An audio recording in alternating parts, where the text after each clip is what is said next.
Kumusta sa inyong lahat? Dito naman tayo sa vlog natin ngayong gabi sa Batang Quiapo Naglayas. Unang-una sa lahat, ito ay teaser video lamang para ma-update sa Batang Quiapo. Huwag kalimutan follow at subscribe ang channel. Salamat po. Dito nga ay nag-usap na si Lolo Noy at Lola Tendeng na maglayas ito dahil panahon na magbago. Ito si Roda ay kinabahan sa pangyayari ito pero si Nita at Marzeng ay nabahals ito kay Edwin. Nagbalot na sila Tendeng, pero si David ay nakahalata ito at nakagising siya. Humawak si Tendeng kay Santino ito habang tulog. Bumaba na sila Not at Tendeng ito sa bahay. At dito ay nakita ito ni David and paalis na sila. Ayon ay sabi ni Balatukan kay Chief Espinas na lalabas na sila Tanggol. Chief, lumabas na sila Tanggol. Nakita na nila Bong at kasamahan na lumabas na ito sila. Umupo na sila Tanggol sa tabi ni Mayor, nagkasiyahan ito. Ayon nga doon sila sa Quiapo at nagkwentuhan sila ito si Noy. Sabi ni Camille na magbaon ka na lang pero sabi ni David ay kumain ka na lang ng marami.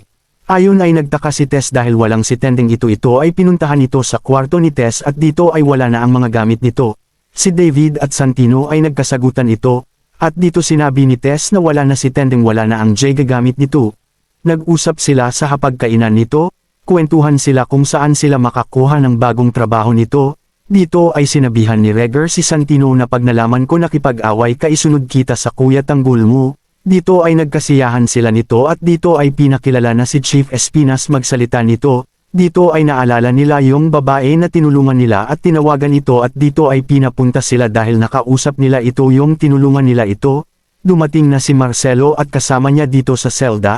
At dito dahan-dahan na ang grupo ni Bong na pumunta sa plano nila. Dumating ang mga bago at sinabi ni Maca Santos na may kasiyahan dito. Si Bong ay lumapit kay Chief Espinas. Sila Tanggol ay di nahalata na ginawa na sila Bong ng plano nila. Pinaputukan ni Bong si Balatukan at Chief Espinas. Ito nagkaroon na ng rumble ito sa selda. Abangan bukas sa Batang Quiapo. Huwag kalimutan follow at subscribe ang channel. Salamat po.